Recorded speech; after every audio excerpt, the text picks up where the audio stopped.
In podcast episode number 66, I talked to Dr. Claire Minshall about strength and conditioning in physiotherapy.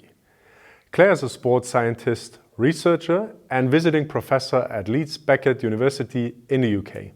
She has published more than 30 papers, mainly on exercise and rehabilitation science, including strength and conditioning. And she also runs an educational company called Get Back to Sport.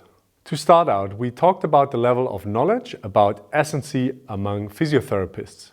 We both agreed that there is a lack of teaching knowledge about exercise in the undergraduate level across the board.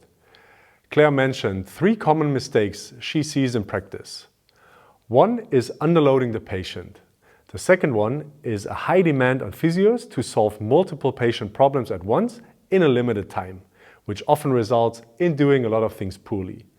Third, physios often struggle with setting priorities and selecting important outcomes for the limited time they have with a patient.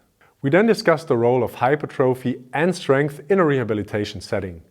Claire first mentioned that we lose cross-sectional area of muscles as we age, but that the relationship between a muscle's cross-sectional area and strength is not perfectly correlated. As hypertrophy can take a lot of time to take place, she elaborated that strength comes first, as you first want to maximize the utility of the present tissue, and strength gains can be achieved more quickly. Furthermore, Claire stressed that we need to align rehab with the intended application or where the individual patient is headed. So, what are the performance requirements and the injury risk of the individual in front of you? Next, we talked about measuring strength. And Claire mentioned that in an ideal world, you want to use a handheld dynamometer and also have the knowledge about how to use it in a reliable way. When it comes to proxy markers like the Carvonen formula, they are more exact the lower you can go with your repetitions. In populations where it's impossible to get a 1 RM, you should then strive for a 5 RM or maybe a 3 RM. If your practice has no equipment, Claire suggested to use a 30-second sit-to-stand test as an example, as a test that represents almost maximal effort. Our next topic was compound versus isolation exercises. Claire explained that isolation exercises are a great way to load unilaterally in early rehab, preventing the uninjured side from taking over. In later stages, compound exercises train intermuscular coordination within one limb to head more towards return to play. Of course, compound exercises are also a great way to tackle several muscles at once. Furthermore, we talked about fatigue and failure. Claire mentioned that fatigue is a very subjective description by the patient and that failure is much more clearly defined as no longer possible to perform a rep. If our goal is strength, then we should try to work in a ±5 rep range with long breaks. If we are working at a lower intensity of around 60 to 70% of the 1 RM, we need to work much closer to failure in order to recruit all fibers, especially the fast twitch fibers. In patients with complaints, Claire explained that we have many different options before we need to drop in intensity.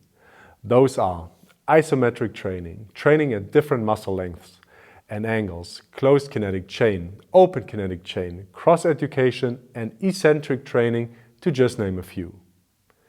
We then moved on to talk about rate of force development, which is the slope of the force time curve, or in other words, how quickly people can produce force.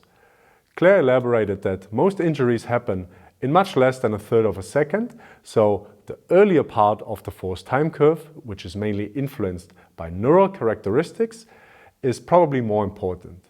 After about 75 to 80 milliseconds, the curve is more influenced by morphological characteristics of a muscle. Claire stressed that the difference between training for maximum strength and training for rate of force development is the intent to be explosive.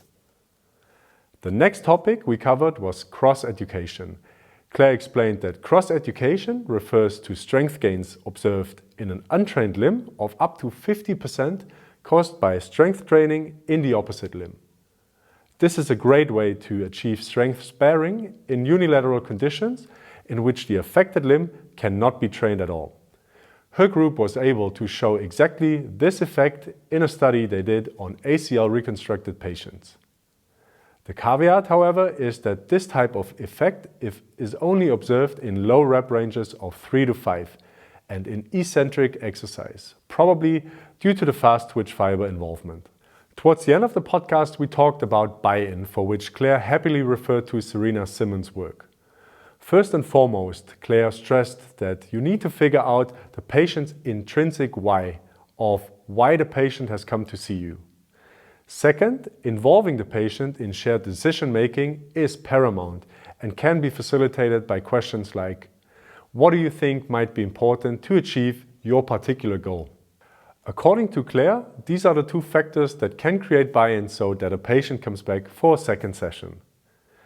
To finish the podcast, Claire stressed that strength and conditioning is not just about lifting heavy stuff and applicable for athletes, but it's applicable and relevant for all populations.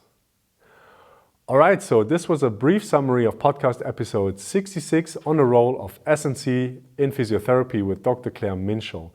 I hope I could raise your curiosity to listen to the whole episode.